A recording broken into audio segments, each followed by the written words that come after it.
I'm Rantasmo, and Sherlock needs more gay.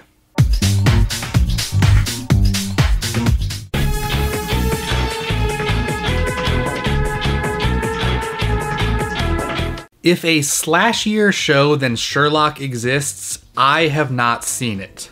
The Tumblr crowd can interpret male-male romance from pretty much anything, from the Avengers to Harry Potter to the freaking Iliad. But unlike any of these, Sherlock practically goes out of its way to encourage it. Sherlock stars Martin Freeman and Benedict Cumberbatch. And I don't think there's a single episode of this immensely popular modern adaptation of the iconic consulting detective that doesn't make a reference to the possibility of two male characters picking out curtains together with all the subtlety of an uppercut with a bedazzled fist. Usually it's a secondary character either joking or mistakenly assuming that Holmes and Watson are a couple. On the house for you and for your date. Do you want to eat? I'm not his date. What's really interesting is that Sherlock never exactly disputes these assumptions. He just kinda rolls with it. I got a candle for the table. It's more romantic. I'm not his date. This pairing, incidentally, is referred to as John Locke. Yep. There's also a healthy amount of faux yay between Sherlock and his arch-nemesis. Jim Moriarty. Hi.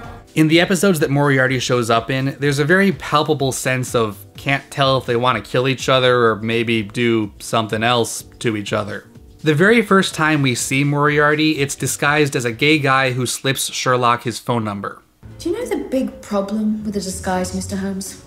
However hard you try, it's always a self-portrait. Bedazzled!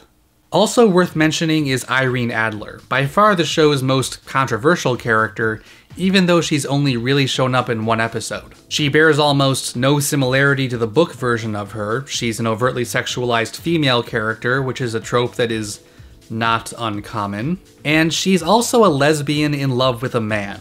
The first 2 points are, I think, worthy of criticism, but I can sort of deal with the last one. I sense that the mutual attraction between her and Sherlock is more intellectual than sexual. Brainy's the new sexy.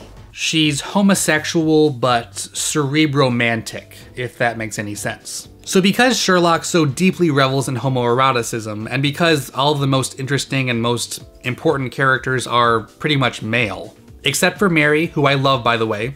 More Mary. More. There's a considerable amount of fan art and fan fiction revolving around male characters in situations with each other. Even in countries like China, where you can actually be arrested for writing slash. That's some dedication. Sherlock's producers seem not only aware of its slash fan base, they actively feed off of it, and the whole thing becomes like a sort of gay Ouroboros, which may or may not also be a sexual position. But beyond its extreme shippability, Sherlock is popular because it's just a very good show. It's smart, the plot's engaging, the dialogue's clever, the actors are talented. Cumberbatch! And the truth is that few of us can resist a good mystery. Even if that mystery is, when will they f***?